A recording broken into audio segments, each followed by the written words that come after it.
Welcome to On Spot, where we keep you up to date with the latest news, starting with the headlines.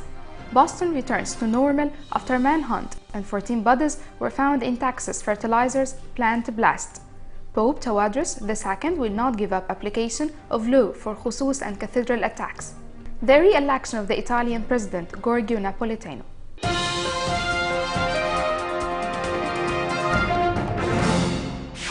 Starting from the US, Boston is returning to normal after one of the biggest manhunts in the US police history ended with the arrest of a teenager suspected of carrying out the marathon bombings. The entire city was under lockdown on Friday as police scoured the area for suspect Transiev, 19 years old. He found hiding in a suburban backyard and arrested after an exchange of fire with police in which he was injured. 3 people died and more than 170 were wounded in Monday's bombings, and the police officer was shot dead during the search. President Barack Obama has promised to seek answers on what had motivated the alleged bombers and whether they had help. Scripture tells us to run with endurance the race that is set before us. We race. We strive. We build and we work and we love and we raise our kids to do the same, and we come together to celebrate life and to walk our cities and to cheer for our teams. When the Sox and Celtics and Patriots or Bruins are champions again, to the chagrin of New York and Chicago fans, the crowds will gather and watch a parade go down Boylston Street. And this time next year, on the 3rd Monday in April, the world will return to this great American city to run harder than ever and to cheer even louder for the 118th Boston Marathon.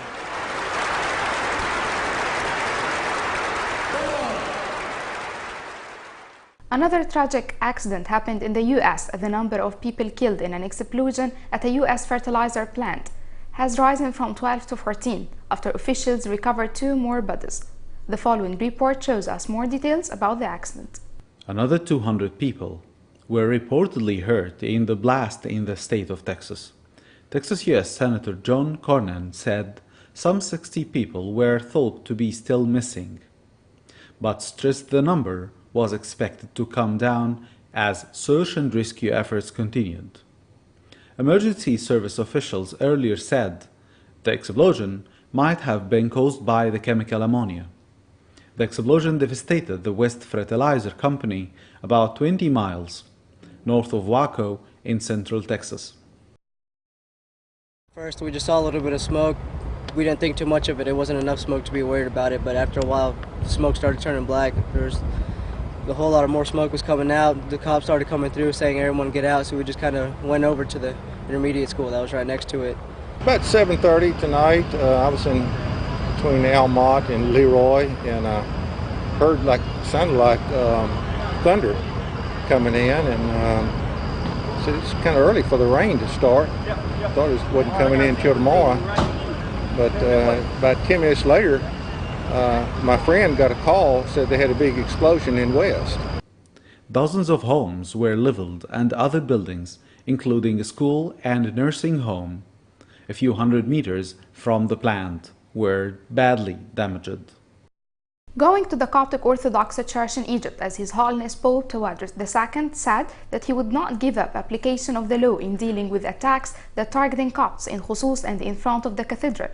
He added that officials promised immediate investigations to reveal those involved in these attacks. His Holiness Pope Tawadros presented his weekly sermon on Wednesday after its cancellation last week because of the attacks. His Holiness Pope Tawadros also met the families of the victims at the papal residence in St. Mark's Cathedral to offer his condolences. في بداية تأملنا في هذا اليوم بنتذكر أبنائنا وإخوتنا الذين سقطوا ورقدوا في أحداث الأسبوع الماضي، وهذه الأحداث التي سببت ألم شديد لنا في الكنيسة ولنا في مصر، وهذا الألم والغضب الداخلي عبرنا عليه بأكثر من وسيلة.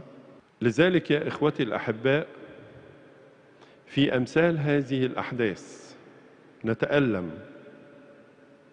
ونغضب وننزعج، وهذه المشاعر ليست لأنفسنا ولكننا ننزعج عن الوطن ونخاف على هذا الوطن الحبيب إلى قلوبنا جميعا. كنيستنا عبر التاريخ هي كنيسة شهداء، وهذا ليس أمر جديد، بل احنا بنرنم في ترانيمنا وفي مدايحنا ونقول أم الشهداء جميلة، أم الشهداء نبيلة، ونقصد بذلك كنيستنا. وهذا الأمر هو سبب حيوية الكنيسة بتاعتنا،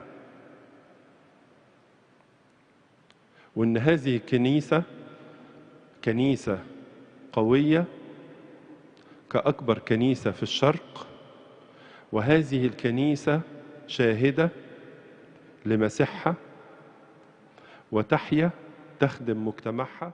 The Coptic Orthodox Church had hosted a historical prayer meeting yesterday for the victims of violent attacks nationally and abroad at St. Patrick's Cathedral, New York City. The prayer is led by His Grace Bishop David and attended by many priests and deacons. We call upon the Egyptian government to address these demands with resolve, instead of denying the pervasive discrimination that exists, and to begin to seriously address the issues facing the Christians in Egypt in a manner that ensures equality for all Egyptians, regardless of their religion. These are not extraordinary demands, but reflect only our desire to live peaceably and in safety with our fellow Egyptians. Turning to politics updates in Egypt, clashes were erupted between demonstrators and Muslim Brotherhood last Friday in Cairo downtown streets. The two groups of demonstrators threw stones and Molotov cocktails at each other. Meanwhile, a number of demonstrators raised black flags, a jihadist symbol, and chanted religious songs. 4 central security vehicles advanced towards Abdelmenem Riyad Square using tear gas to disperse demonstrators. It was stated that the injury toll reached at least 95, while no deaths have been reported so far. Some angry Islamist protesters catching an opponent and badly beating him in Ramses Street near the High Court after concerning him against a wall, and also several online videos showed other violent assaults by Islamists on young men.